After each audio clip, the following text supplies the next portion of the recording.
और साथ में बताया महाराज पांचाल नरेश द्रुपद ने याजुपयाज नामक पुरोहित का वर्ण करके ऐसी यज्ञ की जिससे महावीर धृष्टद्युम्न और द्रौपदी जी का प्रादुर्भाव हुआ। धृष्टद्युम्न धनुष बाण तुणीर सहित कवच सहित यज्ञ कुंड से प्रकट हुए। ऐसे ही सर्वांग सुंदरी कृष्णा द्रौपदी जी का प्रादुर्भाव हुआ। वो ब्राह्मण सुना रहा है पांडवजनों को कि पांचाल नरेश द्रुपद जी के हृदय में था कि द्रौपदी के लायक अगर कोई वर है तो सव्यसाची अर्जुन ही है। पर जब उन्होंने सुना कि वारणावत में अग्नि के द्वारा उस महल में पांचों पांडव कुंती सहित पधार गए, उन्हें बड़ा शोक हुआ।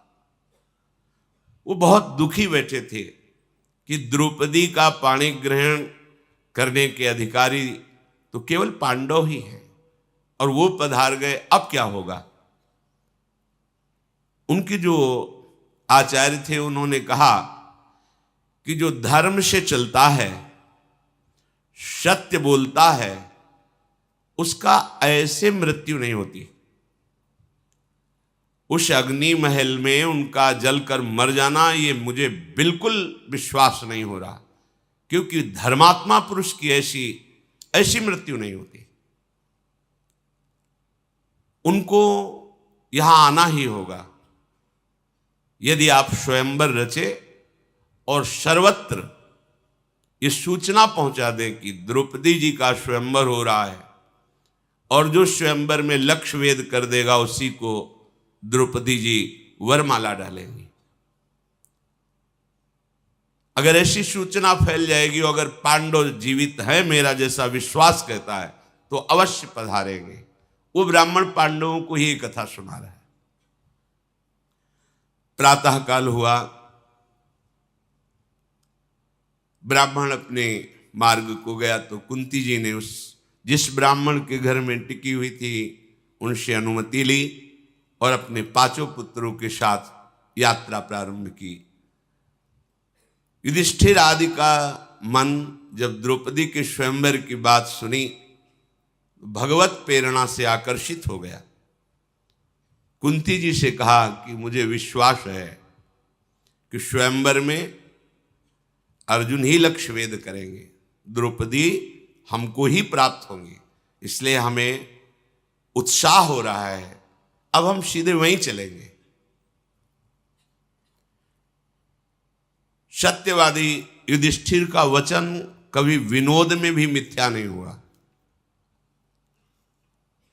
पुत्रों का मन देखकर कुंती जी बोली, हां तुम्हारी राय है तो हम सुखपूर्वक पांचाल देश की यात्रा करते हैं। हमने भी कभी नहीं देखा कैसा है पांचाल देश, पर सुना है बड़ा रमणीय है, चलते हैं। युधिष्ठिर ने कहा, मां आप हमारे वचनों पर विचार भी किया करें, अगर ठीक समझे तो हां बोला करें, क्योंकि हमारे हृदय में जो बात आती है मैं आपसे और आप अक्षरशः मान लेती हैं। कुंती ने कहा कि मुझे पूर्ण विश्वास है तुम्हारे हृदय में धर्म वास करता है। जिसके हृदय में धर्म वास करता है उसकी कोई भी सलाह, कोई भी बात दुखदाई या पाप युक्त नहीं होती है, इसलिए मैं हाँ कह देती हूं। धर्मात्मा पुरुष के वचनों पर विचार करने की आवश्यकता नहीं होती, बिना ही विचार करी शुभ जानी। इसलिए हम संत सदगुरुदेव के वचनों को यथावत जैसा बोले वैसा ही स्वीकार करते हैं, अपने मन का कोई भी विचार उस पर थोपते नहीं हैं। युधिष्ठिर जी, भीमसेन, अर्जुन जी, नकुल, सहदेव, कुंती जी के साथ जे ही वहां से आगे बढ़े कि भगवान व्यास देव जी प्रकट हो गए। पांडवों ने आगे बढ़कर के प्रणाम किया भगवान व्यास देव जी को। कुंती जी ने भी हाथ जोड़कर अभिवादन किया। भगवान व्यासदेव जी ने कहा कि पहले की मैं एक तुम्हें घटना सुनाता हूं। एक तपोवन में ऋषि परिवार रहता था, तो उनके माता पिता अंतर्ध्यान हो गए तो कन्या ही बची, और वो बहुत सुंदर रूपवती थी। उसने अपने पति को प्राप्त करने के लिए कि मेरा पति इस विश्व में कौन होगा ये मुझे पता नहीं, पर मैं कहाँ खोजूं, इसलिए देवाधिदेव भगवान शंकर की उसने आराधना की। भारी तपस्या के द्वारा भगवान शंकर को प्रसन्न कर लिया। जब भगवान शंकर प्रकट हुए तो उसने बार बार यही कहा, मुझे पति चाहिए, मुझे अनुकूल पति चाहिए, मुझे महाबली पति चाहिए, मुझे धर्मात्मा पति चाहिए, मुझे सत्यवान पति। 5 बार भगवान शंकर ने कहा तथास्तु, ऐसा ही हो। तुमने 5 बार मांगा, इसलिए तुम्हें 5 पति प्राप्त होंगे, पर यह शरीर छोड़ करके तुम्हें जो नवीन शरीर मिलेगा उसमें 5 पति तुम्हें प्राप्त होंगे। तो हे कुंती और कुंती नंदन, वही देवी भगवान शंकर की जो आराधना करके 5 पतियों का वर प्राप्त किए, वही द्रुपद कन्या द्रौपदी के रूप में प्रकट हुई है। ये उत्तम बात तुम अपने मन में बैठा लो, इससे आगे प्रश्न नहीं आएगा। बस इतना कहकर भगवान व्यासदेव जी अंतर्धान हो गए। जिधर अंतर्धान हुए उस दिशा को प्रणाम करके पांडवजन आगे बढ़े। वो पांचाल देश की तरफ यात्रा कर ही रहे थे कि सोमाश्रयायण नामक एक तीर्थ आया जो गंगा के पावन तट पर है। अर्जुन हाथ में मशाल लिए हुए थे, रात्रि का समय था। जो ही आगे बढ़े तो वहां गंधर्वराज अंगारपर्ण, जिसे चित्ररथ कहते हैं, वो अपनी अप्सराओं के साथ विहार कर रहा था। उसने जो ही मशाल लिए किसी को आते देखा तो पैरों की धमक से पहचान गया कोई महावीर है, क्योंकि जिसके चलने से पृथ्वी में धमक हो रही, कोई साधारण नहीं। उसने आगे बढ़ते हुए पांडवों को रोक दिया और आवेश में आकर कहा कि तुम्हें पता नहीं, रात्रि का समय मनुष्यों के लिए शुभ नहीं होता। ये गंधर्व, पिशाच, यक्ष, राक्षस इसमें विचरण करते हैं, और मेरे जैसा महाबली मायावी यदि सामने हो, फिर मशाल लेकर कोई बिना डरे आ जाए, ऐसा कैसे हो सकता है? ये रात्रि हमारी होती है, तुम मनुष्यों की नहीं। तुम्हें नहीं चलना चाहिए था रात्रि में। अगर तुम लोभवश यात्रा कर रहे हो तो मूर्खो, हम तुम्हें दंड देंगे, ऐसा गंधर्व ने कहा। अंगारपर्ण गंगा जी के जल से बाहर निकला, स्वाभिमानी और मायावी था ही। उसने कहा, जहां मैं उपस्थित होता हूं वहां बिना सर नवाए कोई राक्षस, यक्ष, देवता या मनुष्य नहीं आता जैसे तुम आ रहे हो, इसलिए मैं तुम्हें दंड दूंगा। अर्जुन ने कहा, कोई हमारा अपराध तो है नहीं। गंधर्व, ये सरिताओं में श्रेष्ठ भागीरथी गंगा है। यहां दिन में आए या रात में आए, संध्या में आए या दोपहर में आए, ये माँ है, सबको परम पावन करती हैं। कोई ऐसा विधान तो नहीं कि रात्रि के समय गंगा के समीप नहीं जाया जाता, ऐसा तो कहीं लिखा नहीं। रात रात भर बैठकर गंगा किनारे भजन करते हैं संतजन। तुम ऐसे कैसे बोल रहे हो? गंगा, यमुना यदि इनके समीप बैठकर जैसे भजन है, साधन है, किया जाता है, तो हजारों गुना बढ़कर के उसका लाभ प्राप्त होता है।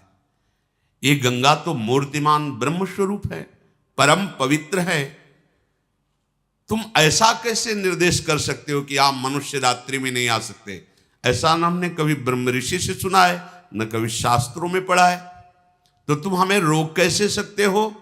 भागीरथी के पावन जल पर सबका अधिकार क्योंकि मां है, तुम्हारा ही अधिकार तो नहीं है। अर्जुन की बात सुनकर चित्ररथ गंधर्व बहुत क्रोधित हुआ और धनुष पर प्रत्यंचा चढ़ाकर विषैले बाणों को पांडवों के ऊपर प्रहार किया। अर्जुन ने अपनी मशाल से ही उन बाणों को नष्ट कर दिया। अर्जुन ने कहा, गंधर्व, साधारण मनुष्यों पर तुम्हारा बल चलता होगा, जो अस्त्र विद्या के भारी विद्वान हैं वहां तुम्हारा बल या तुम्हारी घुड़की काम नहीं करेगी। मैं जानता हूं कि मनुष्यों से बहुत गुना बढ़कर के गंधर्व शक्तिशाली होते हैं, इसलिए मैं तुमसे साधारण वार्ता नहीं कर रहा हूं। बिना धनुष बाण के भी मैं अस्त्र संधान कर सकता हूं। देखो, तो जो आग्नेय अस्त्र भरद्वाज ऋषि से प्रकट हुए द्रोणाचार्य के पास था, वही अर्जुन के पास। अर्जुन ने चिंतन किया और आग्नेय अस्त्र का संधान कर दिया, तो आग लग गई। उसकी जितनी सामग्री, रथ, ये सब भस्म, और स्वयं दौड़कर अर्जुन गए, उसके बाल पकड़ करके घसीटते हुए महाराज युधिष्ठिर के चरणों में डाल दिया। गंधर्व की पत्नी का नाम था कुंभीनशी। उसने जब देखा कि हमारे पति की तो अब तो मृत्यु ही हो जाएगी, महाराज युधिष्ठिर के चरणों में गिर पड़ी और कहा, हमारे पति की प्राण रक्षा की जाए, मैं आपसे भिक्षा मांगती हूं। अर्जुन बोले, गंधर्व, महाराज युधिष्ठिर के चरणों में जो भिक्षा मांगता है वो कभी विमुख नहीं होता, खाली नहीं जाता। जाओ, मैंने तुम्हें जीवन दान किया। पर तुम्हें यह ध्यान देना चाहिए कि हर मनुष्य का अपमान करना तुम्हारे लिए ठीक नहीं, क्योंकि सब एक समान नहीं होते हैं। गंधर्व ने कहा, मुझे परास्त कर दिया, आश्चर्य है। आज तक मैं कभी परास्त नहीं हुआ। मैं ऐसा जैसे परास्त हुआ तो मुझे ग्लानि है, मैं आज से अपना नाम छोड़ता हूं। मेरा नाम अंगारपर्ण है। अब मैं कभी अपना नाम लेकर के अपनी बात नहीं करूंगा। आज की पराजय मेरे जीवन की पराजय है, पर मुझे सुख इस बात का हो रहा है कि तुम्हें दिव्यास्त्रों का ज्ञान है। मनुष्य होते हुए क्या तुम मुझे मित्र बना सकते हो?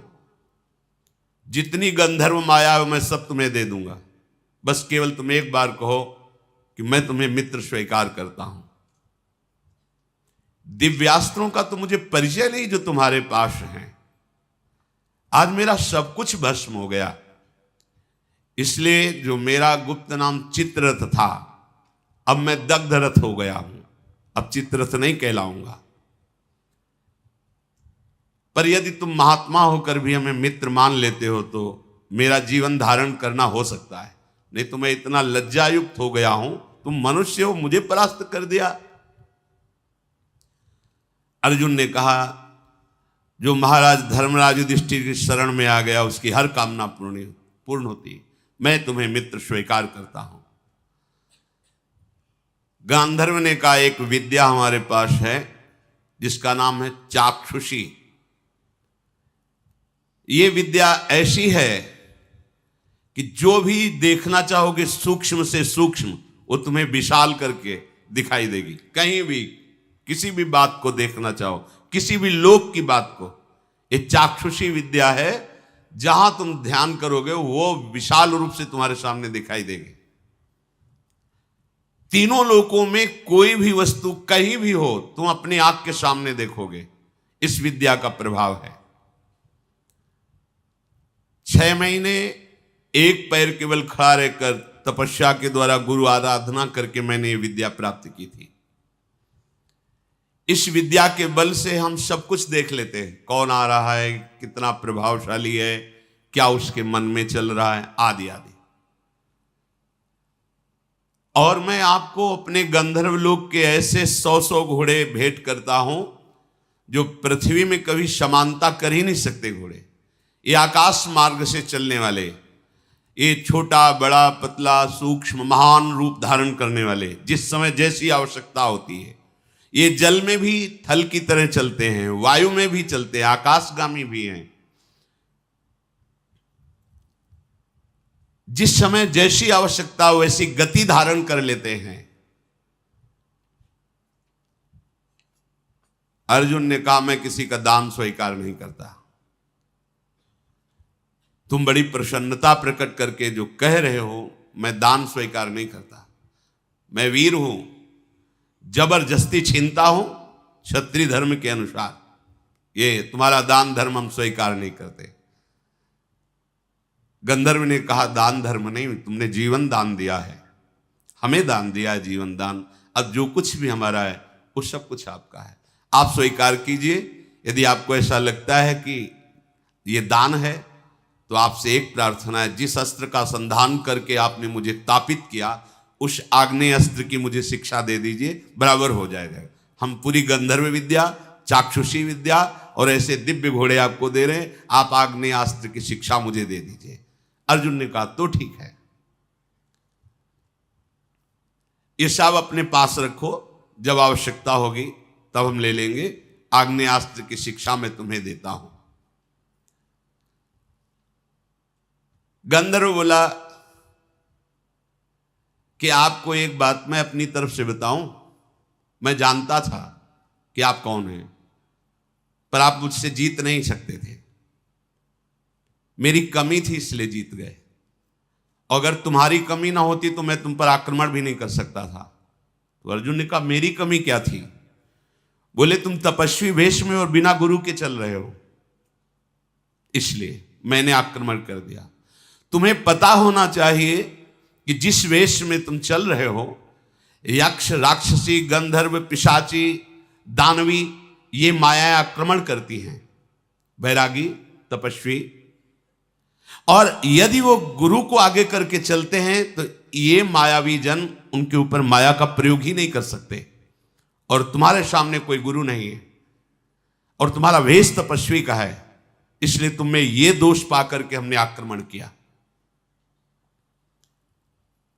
हम लोगों का बल बहुत बड़ा चढ़ा होता है, पर जो गुरु के बल से होता है उसके ऊपर हमारा कोई बल काम नहीं करता है।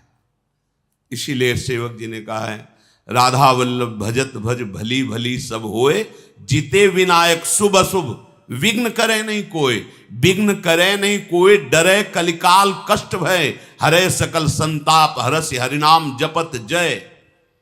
जो राधा वल्लभ लाल का भजन करने वाले रसिक जन हैं, यदि उनके चरणों का आश्रय लेकर भजन करो तो कोई भी विघ्न तुम्हें छू ही नहीं सकता, परास्त नहीं कर सकता। विघ्न तभी परास्त कर सकता है जब आप अपने गुरुदेव को आगे नहीं किए होंगे। आगे का तात्पर्य उनके वचन के अनुसार नहीं होंगे, उनकी आज्ञा पर नहीं होंगे, तो फिर माया का आक्रमण, वो चाहे राक्षसी माया हो चाहे देवी माया हो, वो हमें चाहे शुभ विनायक हो या शुभ विनायक हो, वो हमें परास्त कर देगा। कैसे परास्त होता है उपासक? जब उसकी बुद्धि में भोग सुख की लालसा प्रबल हो जाए और भोग संयोग उपस्थित हो जाए तो जान लेना चाहिए कि ये माया का पूरा प्रवाह हमारे ऊपर हो गया है। भोग उपस्थित हो और तुम्हारी बुद्धि सावधान हो तो समझो कि तुम्हारे ऊपर गुरु कृपा है, माया परास्त नहीं कर सकती। अगर आपकी बुद्धि लालायित हो गई है, राजी हो गई, तो आपसे कोई त्रुटि हो रही है, नहीं तो बुद्धि लालायित हो ही नहीं सकती, राजी हो ही नहीं सकती। कोई त्रुटि है, कोई अभिमान है जिसका नाश होने के लिए ये माया प्रेरित कर रही है। कुंती कुमार, कोई भी कामाशक्त हम पर विजय नहीं प्राप्त कर सकता। यदि मेरी प्रार्थना मानो तो किसी गुरु को आगे करके चलो, तो जहां भी जाना चाहते हो, कोई भी निशाचरी पैशाची या भूत प्रेत इसका आक्रमण तुम्हारे ऊपर स्वाभाविक नहीं होगा। शत्रुओं का संताप देने वाले वीर, हम लोगों का बल रात में बहुत अधिक बढ़ जाता है, इसलिए तुम्हें आगे चलने के पहले गुरु का वरण करना चाहिए। इस मनुष्य लोक में जो भी कल्याणकारी कार्य की सिद्धि प्राप्त करना चाहता है उसे मन और इंद्रियों को अपने गुरुदेव के चरणों में समर्पित करना चाहिए, अर्थात मन और इंद्रियों को गुरुदेव की आज्ञा के अनुसार चलाना चाहिए। गंधर्वराज ने अर्जुन जी से कहा कि यदि कहीं किसी भी तपस्वी या भगवत आराधन करने वाले महापुरुष को किसी भी बल से तुम युक्त होकर के अपराध कर दोगे, अपमानित कर दोगे, तो तुम्हारी पराजय ही पराजय हो जाएगी। देखो, विश्वामित्र जी महान तपस्या से भी युक्त हैं और महाबली भी हैं, गाधितर हैं विश्वामित्र जी, पर उनको पता नहीं क्या सूझा कि महात्मा वशिष्ठ का अपराध कर दिया, इसलिए सर्वतोभावेन उनकी पराजय हुई। तो अर्जुन ने कहा, गंधर्व, मैं सुनना चाहता हूं, क्या अपराध किया विश्वामित्र जी ने परम ज्ञानी भगवान वशिष्ठ जी का? तो उनका वशिष्ठ जी महाराज ब्रह्मा जी के मन से प्रकट हुए हैं और उनकी पत्नी का नाम अरुंधति है। उन्होंने काम और क्रोध को सदा सदा के लिए जीत लिया है वशिष्ठ जी ने। वो अपने मन और इंद्रियों को अधीन रखते हैं, इसलिए उनको वशिष्ठ कहा गया है। मन और इंद्रियाधीन, काम क्रोध विजयी हैं। विश्वामित्र भी भारी तपस्या से युक्त है, पर कहीं ना कहीं तप का एक अहम बना रहता है, वो वशिष्ठ जी में नहीं है। ये राजा होते हुए भी महान तपस्वी विश्वामित्र जी। विश्वामित्र जी एक बार अपनी सेना के सहित उस वन से निकल रहे थे जहां वशिष्ठ जी विराजमान थे। तो उनको पता चला कि यहां महात्मा वशिष्ठ विराजमान हैं। तो गाधी तनय विश्वामित्र जी वहां वशिष्ठ जी के समीप गए और जाकर कहा, कुशिक वंश में मैं प्रकट हुआ हूं, मेरा नाम विश्वामित्र है और मैं कुछ क्षण आपके आश्रम में विश्राम करना चाहता हूं। वशिष्ठ जी ने कहा, राजा भगवान का स्वरूप होता है। अर्घपाद्या देखकर उनका सम्मान किया विश्वामित्र जी का और कहा, आप विश्राम कीजिए, ये आश्रम आपका ही है, ऐसा समझिए। महात्मा वशिष्ठ जी ने सोचा, बहुत बड़ी समाज आई हुई, सेना थी पूरी। एक गाय थी जिसका नाम नंदिनी था, जो इच्छा करो तत्काल वो प्रकट कर देती थी। अन्न, फल, मूल, दुग्ध, षडरस भोजन अमृत के समान, जितने भी खाने पीने की वस्तुएं, यहां तक कि स्वादिष्ट चटनी आदि तक सब नंदिनी ने प्रकट कर दिया। एक दो के लिए नहीं, पूरे सैनिक हैं और सबके लिए नवीन वस्त्र, बहुमूल्य आभूषण उस गाय ने प्रकट कर दिए और विश्वामित्र की सेवा के लिए सेवक भी प्रकट कर दिए नंदिनी ने। ऐसी उच्च कोटि की सेवा। विश्वामित्र जी ने आपस में बात किया कि ऐसा तो हम भी नहीं कर सकते, राजा होते हुए ऐसी सेवा नहीं कर सकते जैसे महात्मा कर रहे हैं। सबको नवीन वस्त्र, आभूषण और सुंदर भोग सामग्री और सुंदर सजे हुए सेवक, ये सब इन महात्मा के पास कैसे है? तो गुप्तचर ने बताया कि महात्मा का चमत्कार नहीं, ये गाय का चमत्कार है। नंदिनी नाम की गाय, वो ऐसा। विश्वामित्र जी ने कहा, बाबा के पास ऐसी गाय थोड़ी होनी चाहिए, ये तो हमारे पास होनी चाहिए। विश्वामित्र जी ने वशिष्ठ जी के पास जाके कहा, 10 करोड़ गाय आपको दूंगा, जितने सेवक कहोगे, पर ये नंदिनी गाय अब हम ले जाएंगे। उनका नहीं, हम कोई क्रय विक्रय करने के लिए थोड़ी, ये तो आए हुए अतिथि सेवा के लिए और यज्ञ सामग्री के लिए विराजमान है। विश्वामित्र बोले, मैं क्षत्रिय धर्म से प्रेरित हूं, मुझे मांगना नहीं आता, तुम्हें प्रार्थना कर रहे हैं, मान लो। तुम तपस्वी ब्राह्मण हो, मैं तुम्हारा अपमान नहीं करना चाहता, सीधे गाय दे दो, यह है क्षत्रिय धर्म। मुझे पता है कि तुम शांत हो, जितात्मा हो, पर तुम हमारे बल को झेल नहीं सकते हो। वशिष्ठ जी से कहा, मैं महापराक्रमी दिव्यास्त्र का ज्ञाता हूं और राजा हूं, इसलिए आदेश करता हूं ये गाय दे दो। वशिष्ठ जी ने कहा, तुम्हारे पास सेना है, तुम राजा हो, बाहुबल का भरोसा रखते हो, मैं तो एक भजन करने वाला ब्राह्मण हूं, तुम्हें जैसा रुचि वैसा कर लो, हमारी तरफ से ना है और आपको जैसा, क्योंकि ये अतिथि सेवा और यज्ञ के लिए गाय है। वशिष्ठ जी के ऐसा कहने पर विश्वामित्र जी ने सेवकों को आदेश कर दिया, नंदिनी को बछड़े के सहित पकड़ लो और ले चलो। नंदिनी नहीं जा रही थी तो कोड़ों की मार चलाई। नंदिनी ने महाराज वशिष्ठ जी की तरफ देखा और कहा, केवल मैं आपके मुख से सुनना चाहती हूं कि आपने मुझे दे दिया है क्या? वशिष्ठ जी बोले, नहीं, कदापि नहीं, ये तो मैं सोच भी नहीं सकता, क्योंकि तुम्हारे बिना हमारे यज्ञ कैसे पूर्ण होंगे, अतिथि सेवा कैसे होगी? विश्वामित्र तुम्हें बलपूर्वक ले जा रहे हैं। नंदिनी ने कहा, मैं तुम्हारी शरण में हूं, आप मुझे उचित अनुचित का उपदेश कीजिए या फिर मेरे ऊपर छोड़ दीजिए। ये विश्वामित्र के निर्दयी स्वभाव वाले हमें कोड़ों से पीट रहे हैं, मेरा कोई अपराध नहीं है और मैं सर्व सामर्थ्यशालिनी हूं, फिर भी पीट रही हूं केवल आपकी आज्ञा के लिए। केवल आप बता दीजिए कि मैं जो चाहूं करूं। वशिष्ठ जी ने नंदिनी से कहा कि तुम अपनी रक्षा करने में समर्थ हो, पर मैं आदेश भी नहीं करूंगा, क्योंकि हमारा स्वभाव क्षमा में है, किसी को दंड दो ऐसा मैं आदेश, पर तुम समर्थ हो अपनी रक्षा करने के लिए और मैंने तुम्हारा त्याग नहीं किया है। बस इतना सुनते ही क्रोध से फुंकार करने लगी नंदिनी और विश्वामित्र जी की सेना को अपने बल से खदेड़ने लगे। अब लाखों की सेना थी, चारों तरफ से घेर लिया नंदिनी को, उनके पास अस्त्र शस्त्र सब है। नंदिनी जी ने अपनी पूंछ को घुमाया तो अंगार वर्षा होने लगी, थनों से द्रविड़ वीरों का जन्म हुआ, योनि देश से यवनों का जन्म हुआ, म्लेच्छों का, गोबर से सबरों का जन्म हुआ।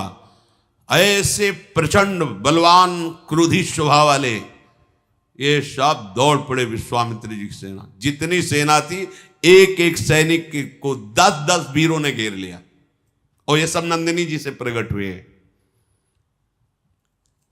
देर नहीं लगी, मारा किसी को नहीं, सबको बंदी बना लिया। विश्वामित्र जी देखे कि एक सैनिक को 10 सैनिकों ने बंदी बना रखा है। विश्वामित्र का एक सैनिक और नंदिनी के 10 सैनिक, प्राण किसी के नहीं लिए। बहुत गुस्सा आए कि महात्मा इतना बढ़ा चढ़ा है, इसकी गाय में इतनी सामर्थ्य, अब तुम नहीं बच सकते। विश्वामित्र जी ने वशिष्ठ जी से कहा, अब तुम नहीं बच सकते, तुम्हारे अंदर क्षमा होगी लेकिन मेरे अंदर नहीं। वशिष्ठ जी शांत भाव से खड़े हैं। 3 योजन तक पीट पीट करके विश्वामित्र जी की सेना को बाहर खदेड़ करके वहां बंदी बना ली। 3 योजन तक पिटाई की। वशिष्ठ जी बोले, महाराज गाधिनंदन, तुम परास्त हो चुके हो, जाओ, ये नंदिनी का परिकर वापस हो जाएगा, तुम जाओ। विश्वामित्र जी ने कहा, तुमने मुझे साधारण राजा समझ रखा है? एक बांस की छड़ी लिए हुए वशिष्ठ जी खड़े थे। विश्वामित्र ने तत्काल आंख बंद की और आग्नेय अस्त्र का संधान किया वशिष्ठ जी पर।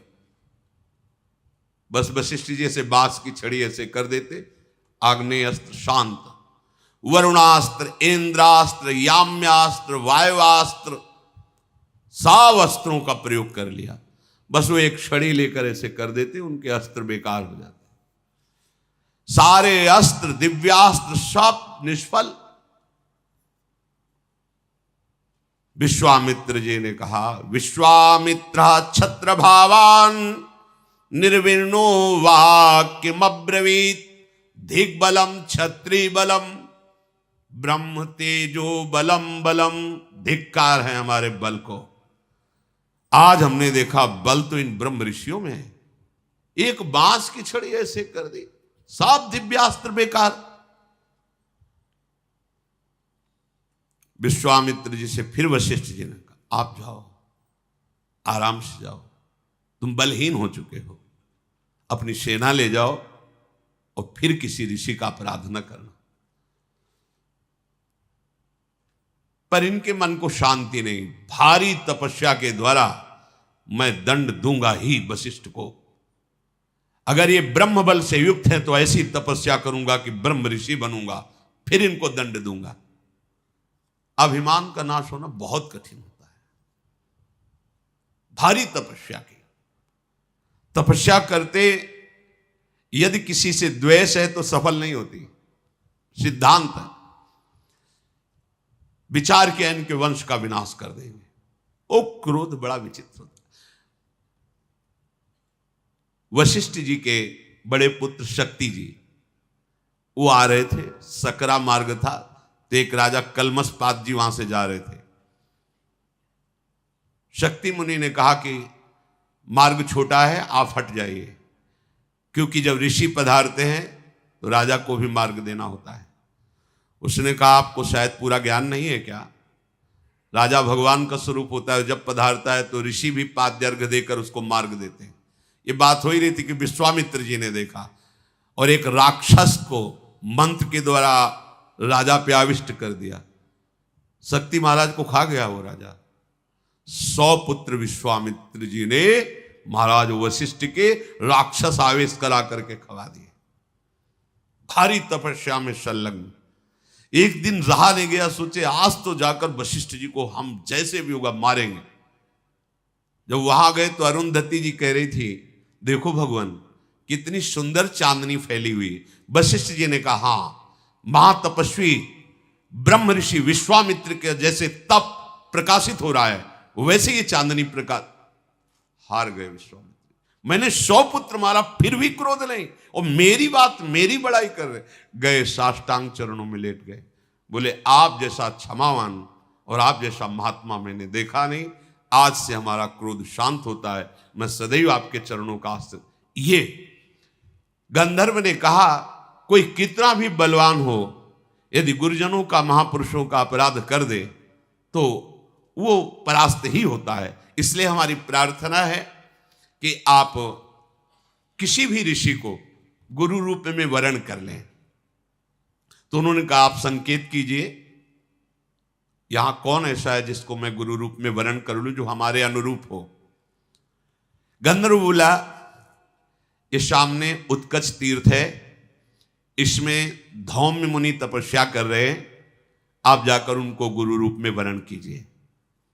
अर्जुन ने बहुत अच्छा कह के गंधर्व को आग्नेयास्त्र की शिक्षा दी और वहां उत्कोचक तीर्थ में जाकर धौम्य मुनि को प्रणाम किया और अपनी बात निवेदन की। तो उन्होंने कहा, मैं तो तुम्हारा इंतजार ही कर रहा था, मुझे पता था तुम आओगे और मुझे गुरु रूप में वरण करोगे।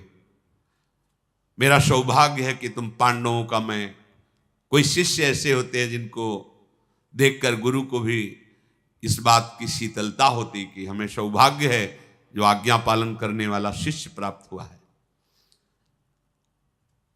अब उनको गुरु रूप में स्वीकार करके आगे बढ़े।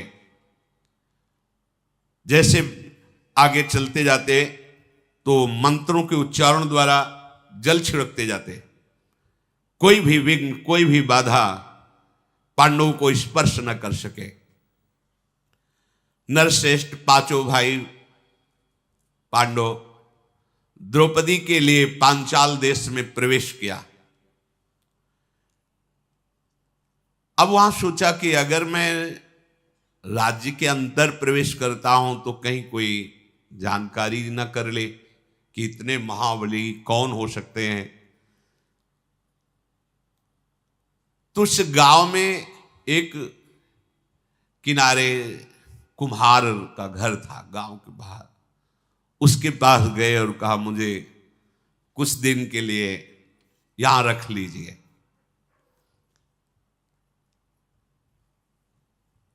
उधर स्वयंवर की रचना हुई, बड़े बड़े राजाओं को निमंत्रण किया गया जो वहां स्वयंवर में पधारने लगे। कुम्हार के घर में ब्राह्मण वेश मृगचर्म आदि धारण किए हुए, उन्होंने पता लगवाया कि क्या ब्राह्मण वेशधारियों को भी स्वयंवर में प्रवेश दिया जाता है कि नहीं, क्योंकि क्षत्रिय राजकुमारों का स्वयंवर है।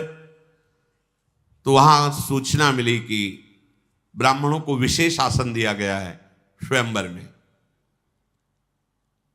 पांडव लोग राजा द्रुपद के द्वारा दक्षिण पांचाल देश में कुम्हार के घर में सुरक्षित रह रहे थे।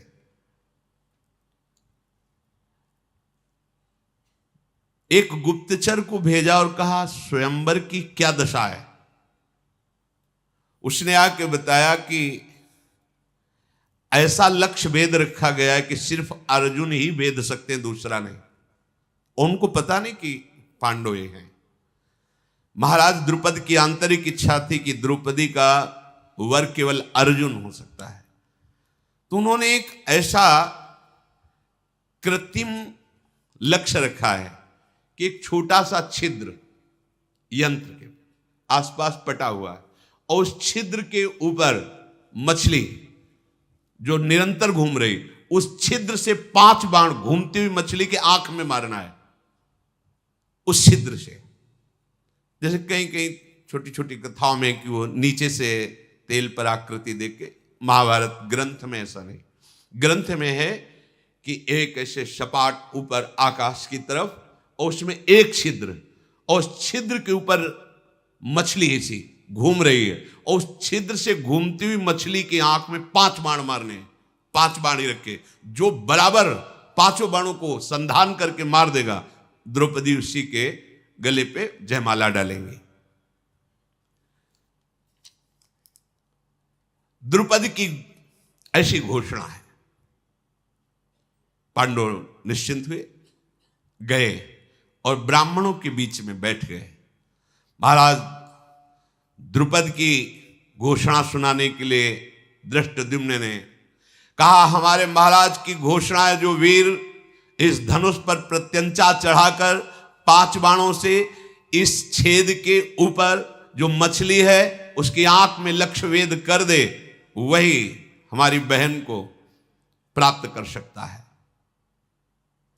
जब घोषणा हो गई तो बड़े बड़े ऋषि मुनि ब्राह्मण सब जय हो स्वस्ति वाचन करने लगे। बड़े बड़े नरपति आए हुए थे, सब अपने अपने वस्त्र संभालने लगे, कमर कस करके वहां पहुंचे। मानो ऐसे जैसे ज्वार भाटा आ गया हो समुद्र में, ऐसे राजाओं की भीड़ थी।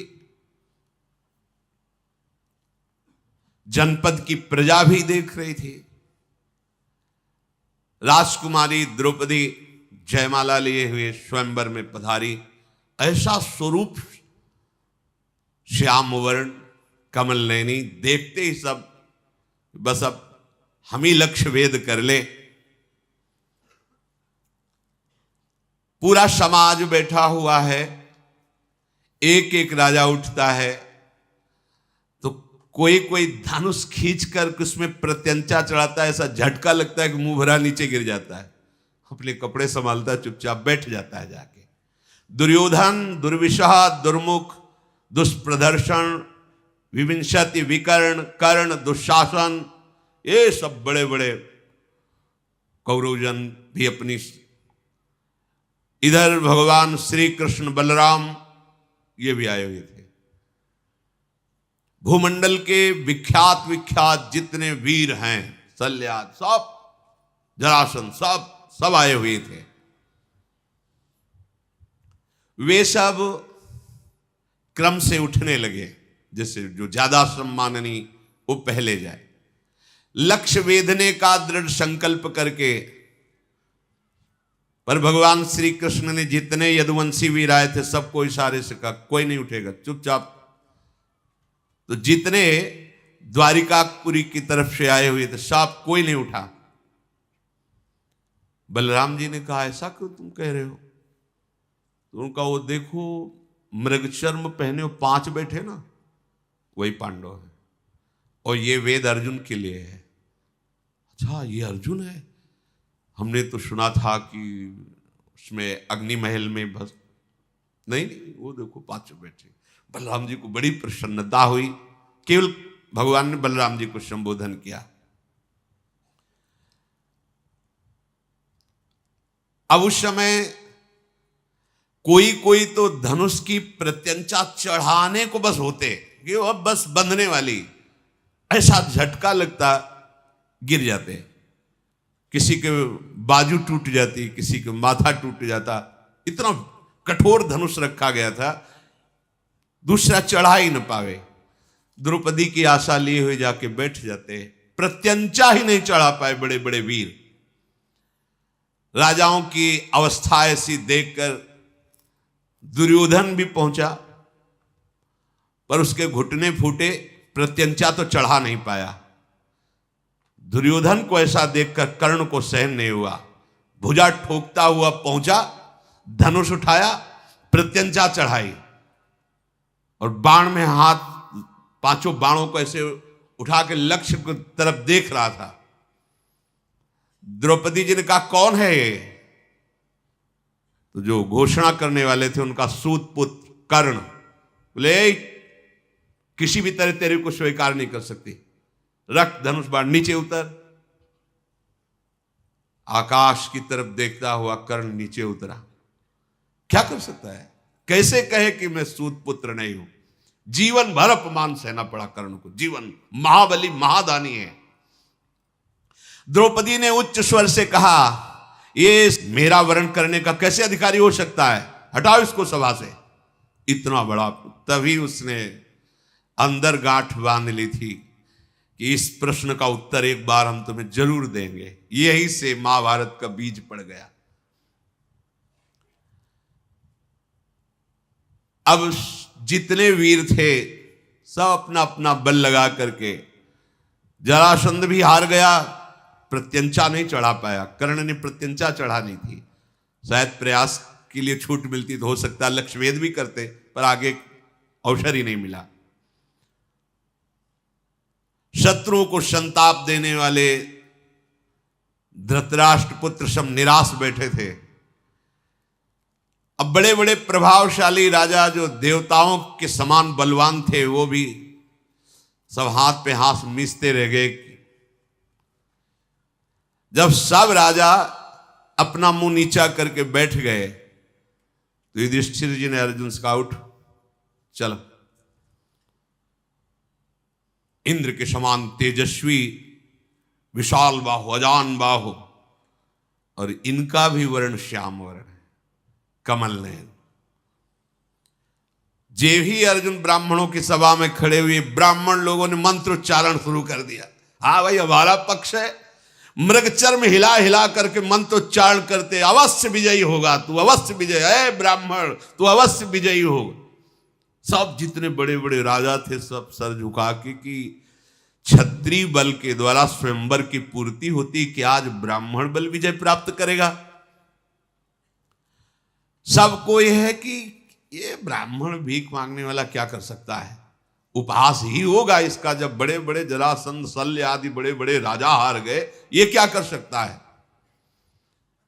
अपने गुरु तुल्य बड़े भ्राता को प्रणाम करके मस्तानी चाल से रंगमंच पर पधारे। जो देखता उसका अनुमान होता कि इसकी चाल, इसकी गर्व भरी दृष्टि देखकर लगता है लक्ष्य भेद देगा। पर कुछ लोग बोले कि ब्राह्मण में इतनी सामर्थ्य कहां कि धनुर्विद्या की ऐसी सूक्ष्म कला को प्राप्त कर लिया हो।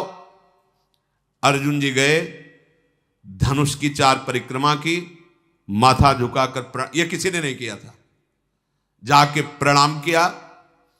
इसके बाद विद्याओं के परम गुरु भगवान शंकर को मन ही मन प्रणाम करके भगवान श्री कृष्ण का चिंतन किया और सहज में धनुष को उठाया। खेल खेल में प्रत्यंचा चढ़ाई, बात की बात में पांचों बाण संधान किए और लगातार वो घूम रही थी, पांचों बाण लक्ष्य में वेद दिए। ब्राह्मण लोग उछल पड़े अपना अपना कमंडल लेकर के, मृगचर विजय हो गई। बड़े बड़े जो राजा आए थे सब निराश, ऐसा कैसे हो सकता है, ऐसा कैसे हो सकता है। अब तो स्वस्ति वाचन प्रारंभ, जो ब्रह्म ऋषि थे, हरि ओम मां स्वस्तिला, जल छिड़क रहे अर्जुन के ऊपर। राजाओं ने कहा कुछ नहीं हुआ, लक्ष्य भेद करके द्रौपदी को नहीं ले जा सकता। हम बहादुर राजाओं के बीच से द्रौपदी को ब्राह्मण नहीं ले जा सकता। इस ब्राह्मण को जान से तो नहीं मारना चाहिए क्योंकि ब्राह्मण है, इसे बंदी बना लो और महाराज द्रुपद को जान से मार दो। और द्रौपदी का इतने राजा है तो अपहरण नहीं हो सकता, इसलिए इसको भी भस्म कर दो। क्षत्रिय राजा, अद्भुत कर्म करने वाले अर्जुन ने द्रौपदी की तरफ देखा और इशारा किया कि घबराना मत, शांत रहना। ये राजा द्रुपद अन्याय कर रहा है, ब्राह्मण को कन्या देगा। यहां हम क्षत्रियों का अपमान हो रहा है, तिनके की तरह हमारा उल्लंघन हो गया। मारो, सब घेर के इस राजा द्रुपद को। तब तो भयानक कर्म करने वाले भीमसेन युधिष्ठिर जी से कहा, भैया अब चुप रहने का अवसर नहीं है, अब हमारे रिश्तेदार हो गए महाराज द्रुपद और इनको किसी भी तरह की आंच नहीं आनी चाहिए। राजाओं को क्रोध में भरे देख करके उसी धनुष को अर्जुन ने संभाला और वही 5 बाण, और कहा इतना ही काफी इनकी दवा के लिए। ये वो 5 बाण ऐसे दिव्य थे, लक्ष्य भेद करके तुरंत आ जाते थे। जैसे मद की धारा बहाने वाला मदोन्मत्त गजराज हो, ऐसे भीमसेन उठे, अपना कमर में वस्त्र बांधा, कहा हमें किसी अस्त्र की जरूरत नहीं, अपने घूंसे के प्रहार से सब राजाओं के नशा ठीक कर देंगे। बड़े बड़े राजा अपने अपने धनुष उठा करके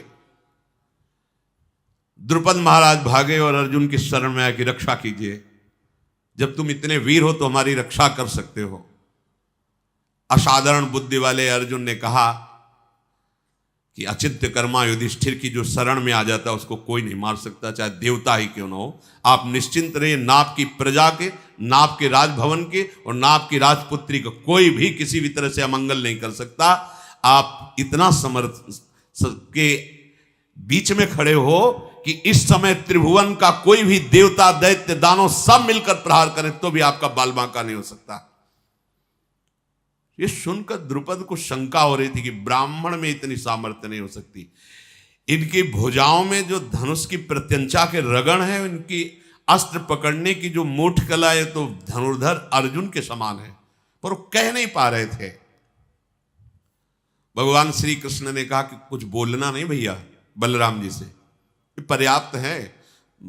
संकर्षण भगवान बलराम जी ने कहा मुझे सहन नहीं हो रहा, कहीं ऐसा ना हो कि, उन्होंने कहा आप चिंता मत करो, हम लोग तो हैं ही, पर देख तो लो ना। कमलदन के समान नेत्र वाले भैया, वो जो धनुष उठाए खड़े हैं वो अर्जुन है, और वो जो दुपट्टा बांध के खड़े हुए भीम है, वो जो शांत बैठे महाराज युधिष्ठिर हैं वो नकुल सहदेव हैं। आप बिल्कुल चिंता मत कीजिए, ये पूर्ण बलशाली हैं और मुझे पता है कि रणभूमि में कोई भी ऐसा राजा नहीं जिनके सामने से भाग न पड़े। अब तो ब्राह्मणों ने अर्जुन के पास आके खड़े और कहा चिंता मत करना, इनके बाण हमारे कमंडल का जल। देखते और तो बल।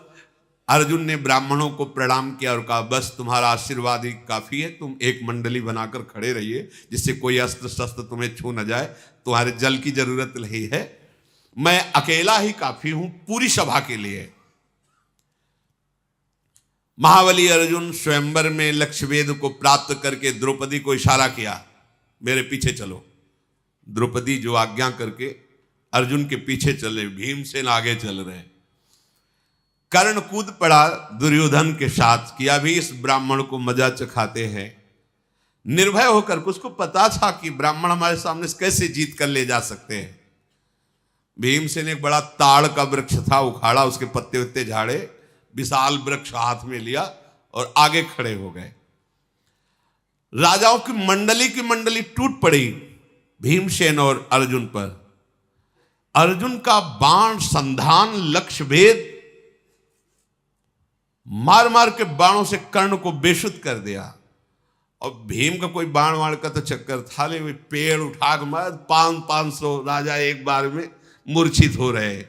ऐसा धनुर्धर तो केवल देवराज इंद्र या अर्जुन हो सकते हैं। ऐसा धनुर्धर मैंने नहीं देखा जैसा तुझे देख रहा हूं। इसलिए मैं, तू ब्राह्मण है ना, इसलिए प्रणाम करता हूं और खुले मुख से तेरी प्रशंसा करता हूं कि दो ही विश्व में ऐसे धनुर्धर, या तो देवराज इंद्र और या सब्यसाची अर्जुन। उसको पता है अर्जुन लक्षाग्रह में मारे गए हैं और मैं तुमसे परास्त हो गया। अब मेरी सामर्थ्य नहीं, मैं तुम्हारे सामने खड़ा हूं। कर्ण ऐसा कह के वापस हुआ। जब कर्ण वापस हुआ तो वृक्ष की मार से पिटे हुए कौरव पक्ष भाग पड़े। माद्रीक जी के भाई का नाम था शल्य, बहुत बलवान थे। इन्होंने भीमसेन से कहा कि तू ब्राह्मण है इसलिए तुझे क्षमा करता हूं, वापस चला जा। ये पेड़ का प्रहार तेरा मेरे ऊपर कुछ काम नहीं करने वाला। शल्य ने जब भीम से, तो भीम ने कहा तुम दया मत करो, तुम्हें, हम ऐसे ब्राह्मण नहीं, तुम्हें जितनी सामर्थ्य हो तो तुम लगाकर हमसे युद्ध करो। जैसे दो महागजराज भिड़ गए हों ऐसे भीम और शल्य का युद्ध होने लगा। भीम ने आश्चर्यपूर्वक एक घटना घटी, शल्य को उठाया, पृथ्वी पर बड़ी जोर से पटक दिया। शल्य युद्ध का विचार ही छोड़ के भाग पड़े। ऐसा बल, और सबसे महाबल किसका प्राप्त हो रहा जानते हो? वो बैठे संकर्षण के पास भगवान श्री कृष्ण। कहते तुम देखते जाओ, बल तो महाबल प्रभु है ना, उन्हीं का सब बल है। जितने वीर थे सब भाग पड़े और बोले ये ब्राह्मण कौन है, पता तो लगाओ भाई, ऐसा आज तक तो हमने कोई देखा ही नहीं। या तो भगवान परशुराम साक्षात आए हैं, या भेष बदलकर आचार्य द्रोण आए हैं, अन्यथा ऐसा कोई दूसरा है नहीं, क्योंकि अर्जुन तो मारे गए हैं। कर्ण कह रहा मुझे परास्त करके भगा, किसी को बुरा नहीं लग रहा क्योंकि लग रहा है सब ब्रह्म ऋषि है। कह रहे मुझे परास्त करके भगा दिया, बड़ा आश्चर्य इस ब्राह्मण में। शल्य ने कहा देवकी नंदन श्री कृष्ण और बलराम के सिवा मुझे कोई पटक नहीं सकता, और इस ब्राह्मण ने मुझे उठा के पटक दिया, बड़ा आश्चर्य है। बलवानों में श्रेष्ठ भीमसेन का अद्भुत कार्य देखकर भगवान श्री कृष्ण बहुत प्रसन्न हुए। बीच में आए और उन्होंने कहा देखो तुम सब राजा हार गए, ब्राह्मण विजयी हुए, बार बार युद्ध करने की बात नहीं, तुम सब जाओ। भगवान श्री कृष्ण की बात मानकर युद्ध शांत हुआ, सब राजा चले गए। वहां जितने दर्शक गण एकत्रित हुए थे सबने स्वीकार किया पांचाल राजकुमारी द्रौपदी इन्हीं के योग्य थी, इनको प्राप्त हुई। ये बड़े सौभाग्य की बात हुई। रुरु मृग के चर्म का वस्त्र धारण करने वाले ब्राह्मणों से घिरे हुए भीमसेन और अर्जुन द्रौपदी को लेकर आगे बढ़े। द्रौपदी जी को अपार सुख मिल रहा था, वो जान नहीं पा रही थी कि मुझे ये सुख कैसे प्राप्त हो रहा है। हृदय बड़ा उल्लसित था। इधर माता कुंती बड़ी चिंतित थी कि आज भिक्षा को गए, अभी तक वापस नहीं आए, संध्या काल हो गई। इतने में प्रवेश किया भीम अर्जुन ने, तो माता किसी कार्य में थी, उनका भिक्षा लेकर लौटाए। बोले हाँ मां मैं ले आया हूं, तो बोले पांचों बांट लो। कुंती देवी ने जब ये बात कही कि पांचों बांट लो, तो युधिष्ठिर जी ने कहा मां देख तो लेती, क्या बांटने की बात आपने कह दी। ये स्वयंवर में जीतकर द्रौपदी को लाए हैं। कुंती जी ने कहा कभी भूल से भी मेरे मुख से अधर्म वाली बात नहीं निकली, कभी मेरे मुख से अनुचित बात नहीं निकल सकती। भ्रम से भी क्या मेरे मुख से अधर्म की बात निकल गई? ऐसा कैसे हो सकता है? बेटा ये द्रुपद कन्या कोई वस्तु तो है नहीं कि 5 में विभाजित कर दी जाए। ये मैंने लगता है भूल से उत्तर दे दिया, तो मुझे क्या करना चाहिए? प्रायश्चित करना चाहिए। युधिष्ठिर, क्या मेरी बात संशययुक्त है? क्या मेरी बात मिथ्या है, भ्रमयुक्त है? क्या मुझे ऐसा बोलने से अपराध लगेगा? युधिष्ठिर जी बड़े धर्मात्मा और बुद्धिमान थे। उन्होंने कहा कि माता, मैं आपको आश्वासन देता हूं, आपके मुख से जो बात निकली वो धर्मयुक्त है। अर्जुन ने द्रौपदी को जीता है और वो तुम्हें चरणों में समर्पित कर दिया, तुमने 5 को दे दिया।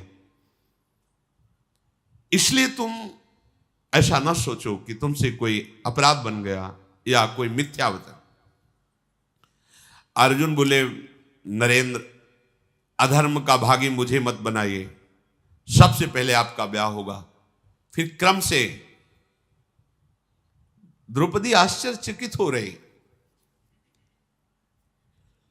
कि जीता एक ने, ब्याह 5 के साथ, ये क्या हो रहा है? पांडवजन मन ही मन विचार करें कि कोई प्रमाण देने वाला मिल जाए कि हम लोगों का ये कार्य धर्मयुक्त है कि नहीं।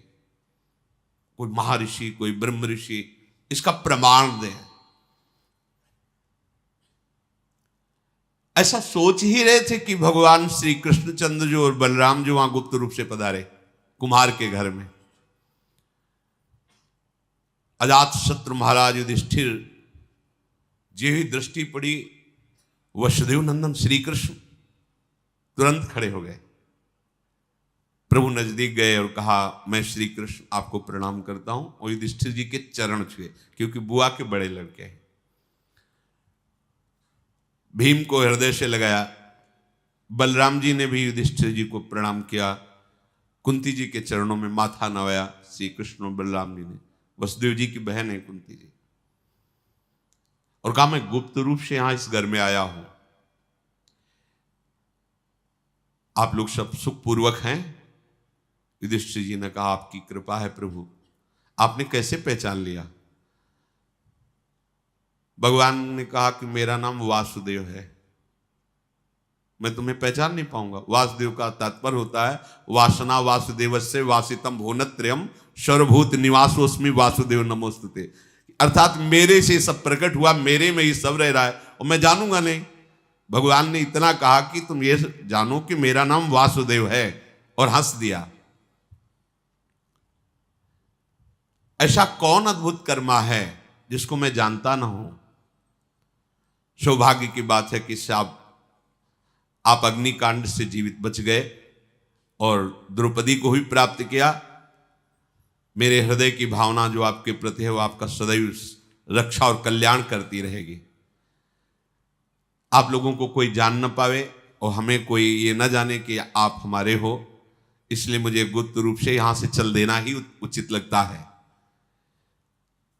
भीमसेन और अर्जुन कुम्हार के घर में जब द्रौपदी जी को लेके गए थे, तो धृष्टद्युम्न जो द्रौपदी के भाई थे, द्रुपद ने कहा था, ये कौन से ब्राह्मण हैं, कहां से आए हुए हैं, हमें कुछ पता नहीं, तुम और तुम्हारे गुप्तचर तुरंत इनके पीछे लगो और हमें कुछ ही घंटे में सूचना दो, ये कौन है, कहां से आए हैं, ऐसी वीरता इनको कैसे प्राप्त हुई? मुझे नहीं लगता कि ये ब्राह्मण है। गुप्तचरों के साथ धृष्टद्युम्न पीछे लग गए थे। चारों तरफ उनके गुप्तचर कुम्हार के घर में आसपास नकुल, सहदेव, युधिष्ठिर जी, अर्जुन जी, भीम जी कुंती के पास बैठ करके जो भिक्षा मांग करके लाई गई थी उसका विभाजन करने का इंतजार कर रहे थे। कुंती जी ने द्रौपदी जी से कहा, आज तुम विभाजित करो। पहले देखो कोई अतिथि तो नहीं, कोई संत तो नहीं बाहर भूखा, शास्त्र ऐसा कहता है।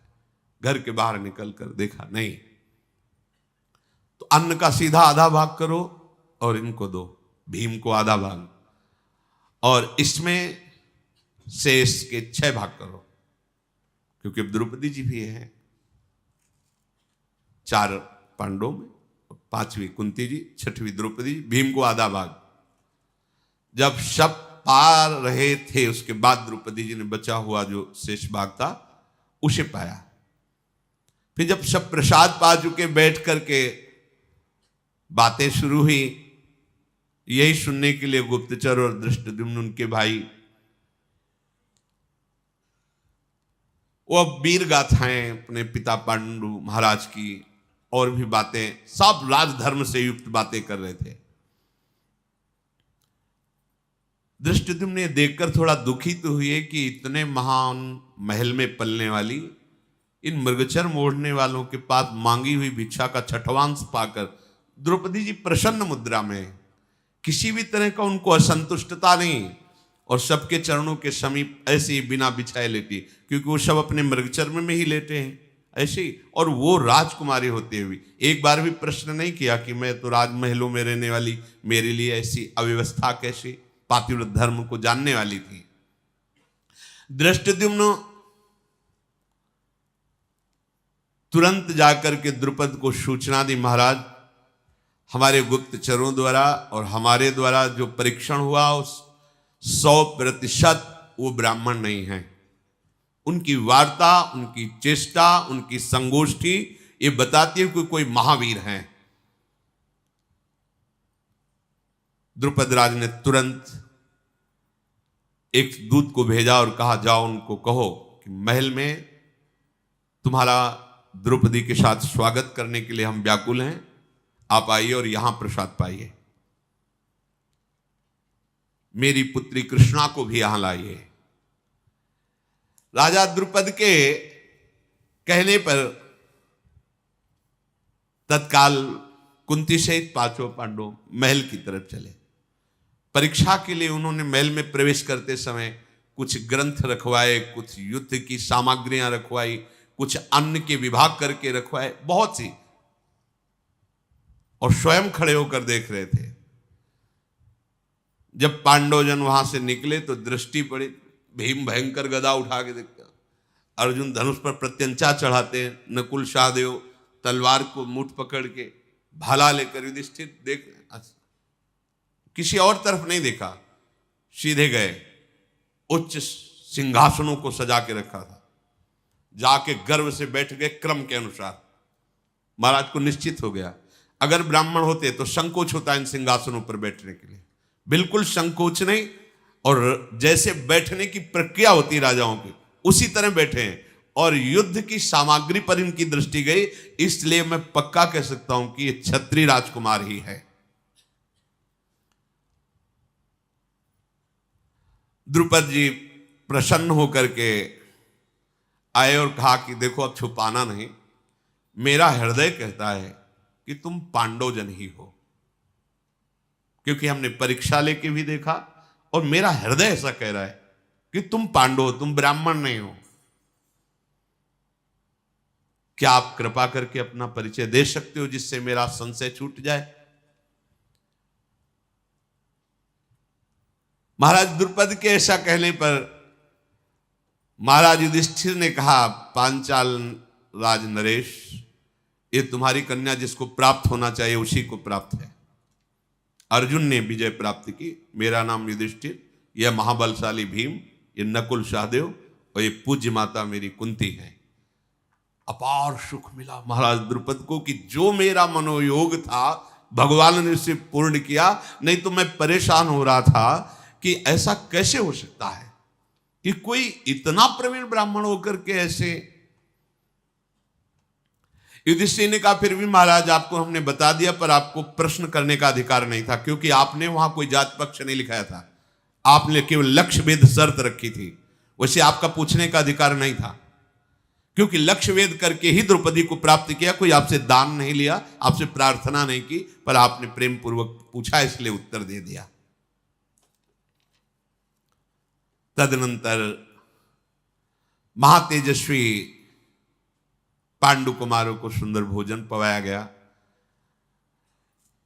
युधिष्ठिर जी ने कहा कि आगे की अब बात आप क्या सोचे हुए हैं द्रुपद जी से। द्रुपद जी ने कहा कि आप पांच में से कोई एक द्रौपदी का वर्ण कर सकता है, क्योंकि अर्जुन जी ने जीता है। चाहे अर्जुन, चाहे आप, चाहे भीम, नकुल या सहदेव, कोई एक राजकुमार हमारी पुत्री से, हम ब्राह्मणों को बुला के रखा है, हम पाणी ग्रहण संस्कार धर्मयुक्त कर देंगे।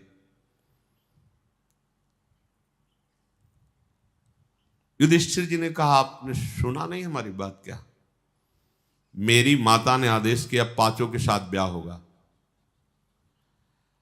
मैं पांचों द्रौपदी के साथ ब्याह करूंगा और विधि पूर्वक करूंगा और धर्म युक्त करूंगा। द्रौपदी हम पांचों की पटरानी बनेगी। द्रुपद बोले, ये कौन सी भाषा आप बोल रहे हैं? बहुत सी रानियां एक राजा की होती है, ये तो प्रमाण, लेकिन एक रानी के बहुत से पति होते हैं, ऐसा तो कभी हमने कहीं धर्म में नहीं सुना, शास्त्रों में नहीं सुना। तुम धर्म के ज्ञाता हो, पवित्र बुद्धि रखते हो, तुम लोक और वेद के विरुद्ध ये अधर्म की बात कैसे बोल दी? युधिष्ठिर जी ने कहा, धर्म का स्वरूप बड़ा सूक्ष्म है, आपको पूरा ज्ञान नहीं है। पूर्व काल में प्रचेतागण 10 और उनकी पत्नी 1, आपको पता है, जिसमें हमारे पूर्वज गए हैं, उस मार्ग का अनुसरण करना अधर्म नहीं कहा जा सकता। राजन, ये भी धर्म है। द्रुपद बोले, कुंती नंदन, मेरी तो बुद्धि काम नहीं कर रही। कुंती देवी और राजकुमार धृष्टद्युम्न, आप सब विचार करके कहो, क्या ये बात ठीक है? तदनंतर सब बैठकर विचार कर रहे हैं। धृष्टद्युम्न ने कहा कि मेरी भी बात समझ में नहीं आई।